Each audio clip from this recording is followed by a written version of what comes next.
ইউনূস সরকার যে আওয়ামী লীগের রাজনৈতিক কার্যক্রম নিষিদ্ধ করেছে, মিছিল মিটিং সমাবেশ নিষিদ্ধ করেছে, মত প্রকাশের স্বাধীনতাকে সীমিত করেছে, তা নিয়েও উদ্বিগ্ন জাতিসংঘ। কাজেই ডক্টর ইউনূসের সামনে বিপদ বহুবিধ, লজ্জা পাবার তার কারণ আছে। ডক্টর ইউনূসকে আসলে সামনে আরো অনেক লজ্জায় পড়তে হবে। আজকে দেখা গেল চট্টগ্রামে রাষ্ট্রপতির কুচকাওয়াজ অনুষ্ঠানে বক্তব্য দিতে কি বললেন তিনি। অনেকদিন পর প্রায় 7-8 মিনিটের বক্তব্য শোনা গেল সেনাপ্রধানের। সেখানে কি বিশেষ কোনো বার্তা পাওয়া গেল? সরকার যে সমস্ত কর্মকাণ্ড করছিল, সংস্কার, এনসিপিকে শক্তিশালী করা, তারপরে একটা নির্বাচনের যে আয়োজন, এই পুরোটাই ভণ্ডুল হতে বসেছে।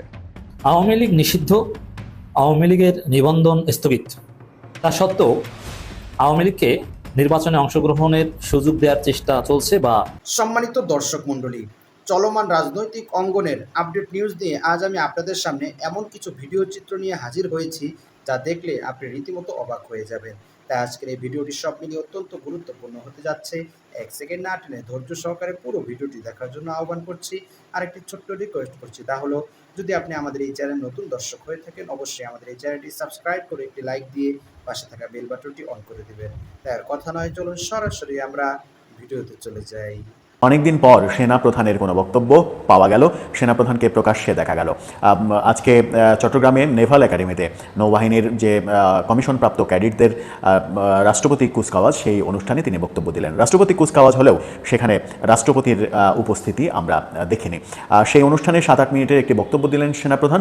সেই বক্তব্যে তিনি দেশের রাজনৈতিক পরিস্থিতি এবং সার্বিক কোনো অবস্থা নিয়ে সরাসরি কোনো কথা বলেননি। ক্যাডেটদের উদ্দেশ্যে নানা রকমের উপদেশমূলক বক্তব্য দিয়েছেন এবং উল্লেখযোগ্য ব্যাপার এখানে একটাই, সেটা হচ্ছে যে তিনি বক্তব্য শুরু করেছেন মহান স্বাধীনতা যুদ্ধের শহীদ এবং দেশে বিদেশে বাংলাদেশের সার্বভৌমত্ব রক্ষার জন্য যারা প্রাণ দিয়েছেন তাদের স্মৃতির উদ্দেশ্যে, স্মৃতি স্মরণ করে তাদের স্মৃতির প্রতি শ্রদ্ধা জানিয়ে তিনি বক্তব্য দিয়েছেন। এর আগেও সেনাপ্রধানের একাধিক বক্তব্য আমরা দেখেছি। তার বক্তব্য নিয়ে অনেকে বিতর্ক করার চেষ্টা করেছেন যে তিনি 71-এর মুক্তিযুদ্ধের কথা বলছেন, মুক্তিযুদ্ধের শহীদদের স্মৃতির উদ্দেশ্যে শ্রদ্ধা জানাচ্ছেন, কিন্তু 24-এর জুলাই আন্দোলনের শহীদদের শ্রদ্ধা জানাচ্ছেন, এরকম অনেক বিতর্ক উঠেছে। কিন্তু সেনাপ্রধান তার জায়গায় এখনও বলিষ্ঠ ভূমিকাতেই আছেন, এমনটাই মনে হলো। তিনি মহান মুক্তিযুদ্ধের শহীদদের শ্রদ্ধা জানালেন এবং 3 বাহিনীর বিভিন্নভাবে দেশে বিদেশে যারা শহীদ হয়েছেন, দেশের সার্বভৌমত্ব রক্ষার জন্য যারা শহীদ হয়েছেন,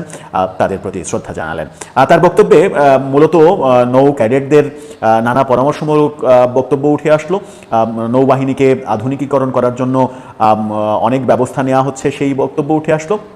কিন্তু অনেকের প্রত্যাশা অনুযায়ী দেশের সার্বিক পরিস্থিতি নিয়ে একটি কথাও আসেনি, স্বাভাবিকভাবে আসার কথাও নয়। অন্য একটা বাহিনীর কুচকাওয়াজে তিনি গিয়েছেন, সেখানে দেশের রাজনীতি নিয়ে কেন কথা বলবেন, এই প্রসঙ্গ তো আসেই। কিন্তু দেশে যখন অনেক কাণ্ড ঘটে যাচ্ছে, নির্বাচন নিয়ে সেনাপ্রধানের যে প্রত্যাশা, সেই প্রত্যাশা পূর্ণ হচ্ছে না। সেই প্রত্যাশার বাইরে গিয়ে প্রধান উপদেষ্টা এপ্রিলে নির্বাচনের কথা বলেছিলেন, এরপরে লন্ডন বৈঠকের পরে ফেব্রুয়ারিতে নির্বাচনের সম্ভাবনা অনেকে দেখছেন।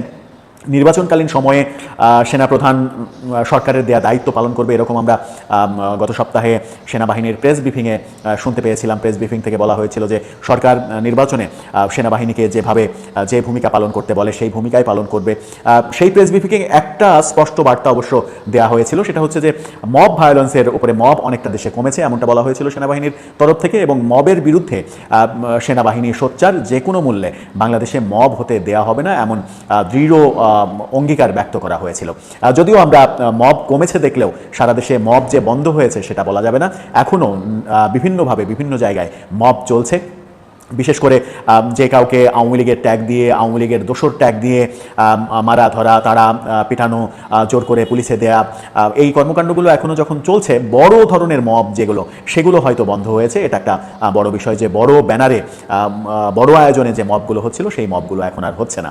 সেনাপ্রধানের বক্তব্য পাওয়া গেল, সেনাবাহিনীর প্রেস ব্রিফিংয়ের পরে সেনাপ্রধানকে প্রকাশ্যে পাওয়া গেল, কিন্তু সেনাপ্রধান সেই রাজনীতি কিংবা দেশের সার্বিক অবস্থা নিয়ে কোনো কথাই যখন বললেন না, তখন প্রশ্নটা আসেই যে নির্বাচন নিয়ে এক ধরনের সেনাবাহিনীর প্রত্যাশার বাইরে যখন সরকার অবস্থান করছে, তখন সেনাবাহিনীর কিংবা সেনাপ্রধানের বক্তব্যটা আসলে কি?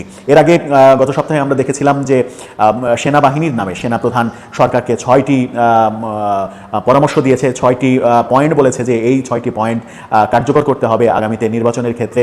সেরকম প্রচারণা, প্রোপাগান্ডা আমরা সামাজিক যোগাযোগ মাধ্যমে দেখেছিলাম। সেনাপ্রধানের তরফ দিয়ে এইরকম প্রচার করা হয়েছিল যে সেনাপ্রধান প্রফেসর ইউনূসকে এই 6টি পয়েন্ট বলেছেন যে এইগুলো করতে হবে। কিন্তু কিন্তু পরবর্তীতে আমরা দেখেছি যে সেনাবাহিনীর তরফ থেকে আইএসপিআর এর তরফ থেকে সেই প্রচারণা ফেক গুজব এমনটা ঘোষণা করা হয়েছে। সব মিলিয়ে সেনাবাহিনীর সরকারের অবস্থান যখন স্পষ্ট সেনাবাহিনীর প্রত্যাশার থেকে আলাদা, তখন সেনাবাহিনীর বক্তব্য কিংবা সেনাবাহিনীর প্রকৃত অবস্থান স্পষ্ট হওয়া যায়নি। আজকে সেনাপ্রধানের বক্তব্যেও তেমনটা স্পষ্ট কোনো ইঙ্গিতও পাওয়া যায়নি।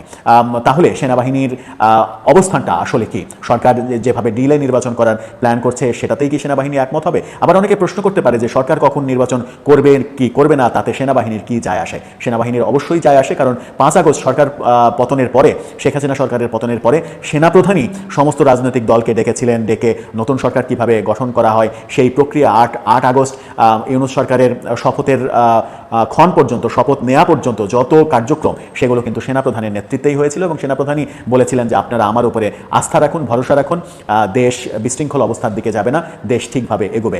সেই কারণেই বলা হয় যে এই যে সরকার গঠন হয়েছে, এই যে সরকার চলছে, এই সরকার গঠন এবং চলার পেছনে সেনাপ্রধান এবং সেনাবাহিনীর ভূমিকা যেমন রয়েছে, আবার আরেকটা ব্যাপার যে সেনাবাহিনীকে এখনও মাঠে রাখা হয়েছে, ম্যাজিস্ট্রেসি ক্ষমতা দিয়ে মাঠে রাখা হয়েছে।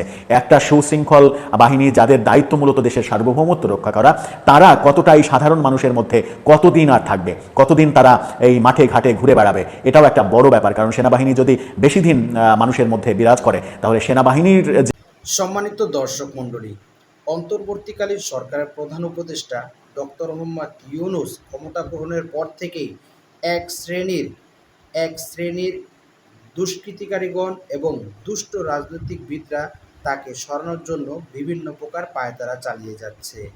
তারা ডক্টর মোহাম্মদ ইউনূসকে কলুষিত করার জন্য, অপমানিত করার জন্য, হেনস্থা করার জন্য, তার নোবেলকে প্রত্যাখ্যান করার জন্য, ফিরিয়ে নেওয়ার জন্য ডোনাল্ড ট্রাম্পের দৃষ্টি আকর্ষণ করার বরাবরই চেষ্টা করেছে। এবং ভারতের মোদী সরকার, সেও ট্রাম্পের সহযোগিতায় শেখ হাসিনাকে বাংলাদেশের গদিতে পুনর্বাসন করার জন্য, পুনর্বহাল করার জন্য প্রাণপণ চেষ্টা চালিয়ে গিয়েছে। কিন্তু যেখানে ডক্টর মোহাম্মদ ইউনূসের পাশে সারা বিশ্বের বাঘা বাঘা নেতারা এসে দাঁড়িয়েছে, তখন ট্রাম্প প্রশাসন বিলের মতো ম্যাও করে চুপটি মেরে বসে রয়েছে। মূলত তারা চেয়েছিল, তাদের আশা ছিল ট্রাম্পের হাত ধরে তারা ক্ষমতায় আসবে এবং সেই জন্য তারা বিভিন্ন প্রকার অপকৌশল ব্যবহার করেছিল। তারা ট্রাম্পের কার্ড নিয়ে তাদের বিভিন্ন দোসরদেরকে মাঠে নামিয়েছিল।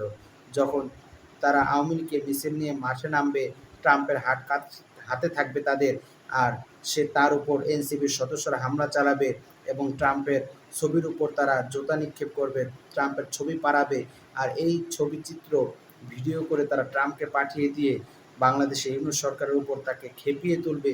এই জাতীয় বিভিন্ন প্রকার ষড়যন্ত্র চালিয়েছে আওয়ামী লীগ সরকার, শেখ হাসিনার সরকার। কিন্তু তারা বরাবরের মধ্যে ব্যর্থ হয়েছে, যেরকম ব্যর্থ হয়েছে 24-এর গণ অভ্যুত্থানে। সম্মানিত দর্শক মণ্ডলী, আমরা চাই না আমাদের বাংলাদেশের এই স্বাধীন সার্বভৌমত্বে আর কোনো ফ্যাসিস্ট জন্মগ্রহণ করুক, আর কোনো ফ্যাসিস্টের নব উত্থান ঘটুক। ফ্যাসিস্ট নির্মূল হয়েছে, চিরতর নির্মূল হয়ে যাক, এটাই এখন বাংলাদেশের 18 কোটি মানুষের মনের একমাত্র আকাঙ্ক্ষা। আপনার কি মতামত এই বিষয়ে? অবশ্যই আপনার সে মূল্যবান মতটি আমাদের কমেন্টস বক্সে জানিয়ে যাবেন। আর আজকের এই ভিডিওটি যদি আপনার ভালো লেগে থাকে, অবশ্যই ভিডিওটি একটি লাইক দিয়ে শেয়ার করে দিবেন। আজ এ পর্যন্তই। সকলে ভালো থাকবেন, সুস্থ থাকবেন, নিরাপদ থাকবেন, এ আশা ব্যক্ত করে আজকের ভিডিও এখানেই শেষ করছি। আমিন ওয়া আখিরু দাওয়ানা আলহামদুলিল্লাহি রাব্বিল আলামিন। আসসালামু আলাইকুম ওয়া রাহমাতুল্লাহি ওয়া বারাকাতুহু।